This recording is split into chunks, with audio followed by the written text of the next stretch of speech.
गॅजेटियरची तातडीनं लगेच अंमलबजावणी करून नोंदी जर नाही केल्या तर येत्या दसरा मेळाव्यात आम्हाला आमची भूमिका जाहीर करावी लागणार आहे सरकारच्या विरोधात। माझी या निमित्तानं सरकारला एक विनंती, तुम्हाला काय करायचं आहे काय नाही करायचं ते तुम्ही तुमचं बघा।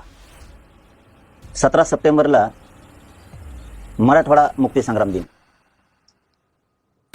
त्याच्या आत हैदराबादच्या गॅजेटियरच्या नोंदीनुसार मराठवाड्यातल्या मराठ्यांना कुणबी प्रमाणपत्र देण्याची कारवाई सुरू झाली पाहिजे। तुम्ही जर आता ठरवलंच तर मनुष्यबळ द्या, ती 3 जणांची गावागावातली समिती आहे, तिला तातडीनं कामाला लावा आणि सगळ्या हैदराबाद गॅजेटियरमधल्या नोंदी आणि त्या नोंदीच्या आधारावर मराठ्यांना मराठवाड्यातल्या किंवा हैदराबाद स्टेट जिथपर्यंत होतं तिथपर्यंतच्या सगळ्या मराठ्यांना कुणबी प्रमाणपत्र द्यायचं काम 17 सप्टेंबरच्या आत सुरू झालं पाहिजे। नसता पुन्हा मला नाविलाजानं मोठा निर्णय घ्यावा लागणार। जर कुणाचं ऐकून जर आमची हेळसांड झाली तर पुन्हा खूप वाईट दिवस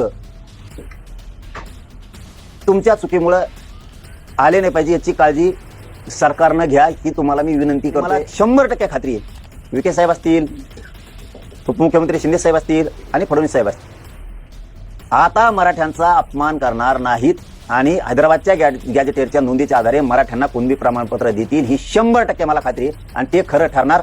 मराठे 100% जिंकलेले आहेत।